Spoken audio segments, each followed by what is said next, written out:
Pittsburgh, I just have to add, he talked about Hillary Clinton again. And of course they started chanting, lock her up. Now, that's self-inflicted. Now, you can't blame that on the media. That's Donald Trump. He just cannot control himself. Let's talk about a big issue that's very important right now with the two of you, and that is gun control, and whether there's going to be some action in Congress on that after these two shootings. Here's Representative Steny Hoyer, Democrat, speaking to reporters yesterday. I've been in politics for a long time.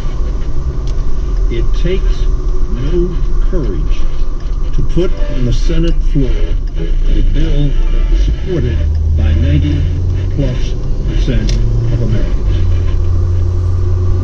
What takes courage is to look a special interest group in the eye and say enough is enough. It is time to act. Alice, is there going to be action on gun control?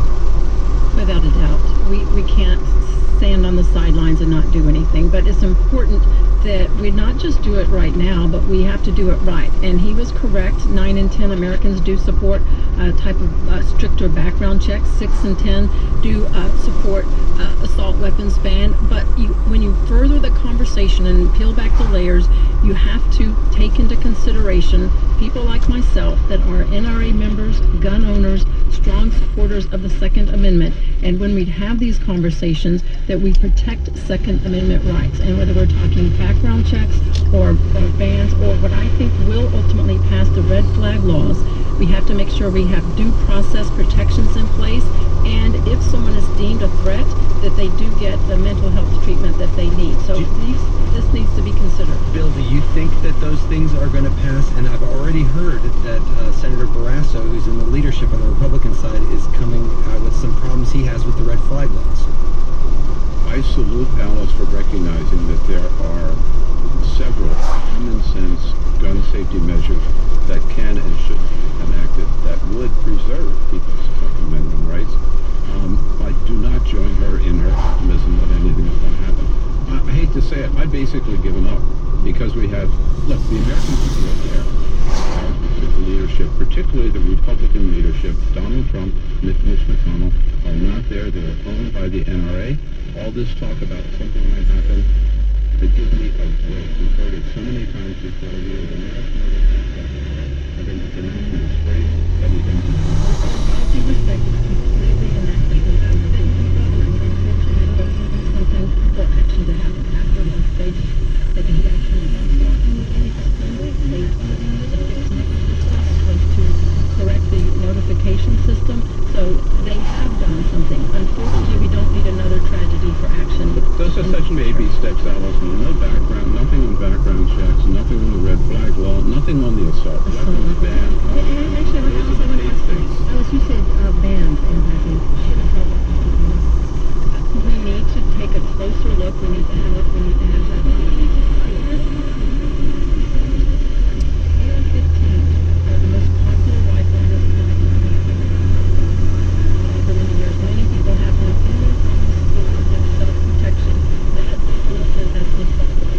That needs to be, in my view, taken out of the ban. We don't need to take a weapon that is popular and useful and used for safety out of the hands of law-abiding gun owners. And that's a critical component.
then YouTube would look pretty different. No more infinite scrolling or videos that play automatically. He says they are addictive. The business model is increasingly exploitative in nature. And I think that, look, these are companies that have tried to evade accountability. I'm Mary Louise Kelly, an unorthodox proposal to regulate social media this afternoon on All Things Considered from NPR News. Join us for All Things Considered from 4 to 6:30 on WHYY.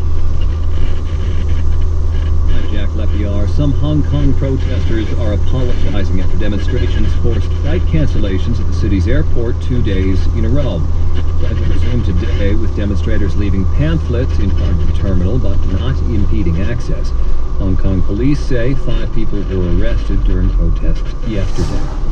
16 states are opposing a lawsuit from Alabama that would have the census only count citizens and legal residents. States say the Constitution requires an actual count of the population. Alabama filed a suit last year, saying it unfairly shifts power to states with higher populations of people in the country illegally. An Italian court allowing an appeal from a migrant rescue ship to move forward. The ship, Open Arms, has been in limbo for 2 weeks with more than 100 migrants on board. No European country has agreed to accept the migrants. You're listening to Peter and Now. And this is WHYY at 1:19. Today on the Why, the design firm Harrison and Erickson has threatened to make the Philly Fanatic a free agent, able to sign with another team unless the Phillies renegotiate the licensing agreement. Why are they doing this? And would another team want an icon of Philadelphia as their mascot? That's tonight on the Why at 5:45, right here at WHYY, your NPR member station.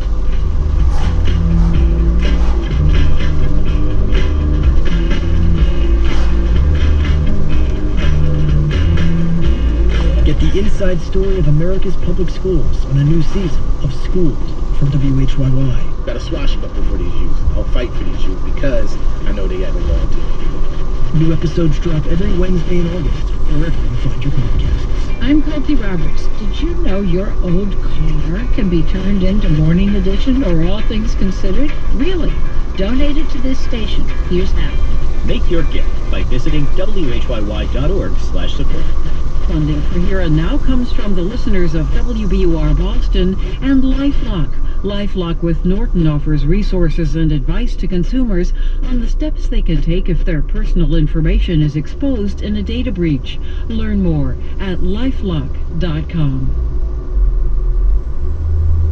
It's Here and Now.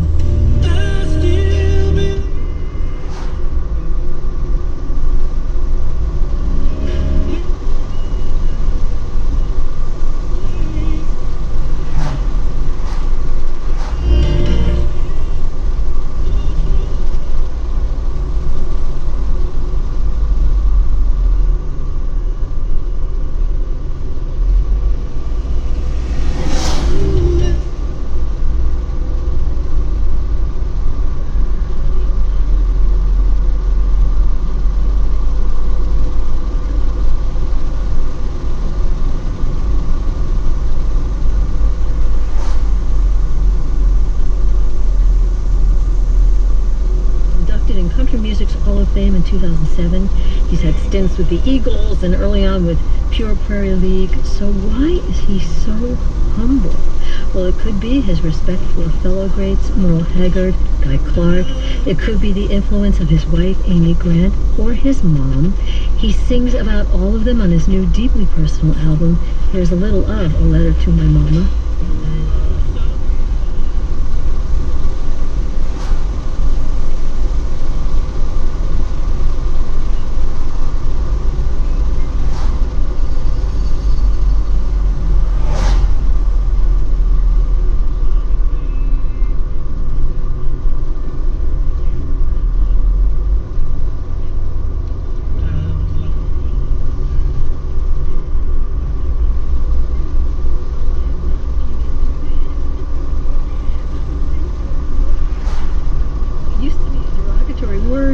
From his state, he's taking that word back. He joins us from Nashville. Vince Gill, did you shed tears when you wrote that song?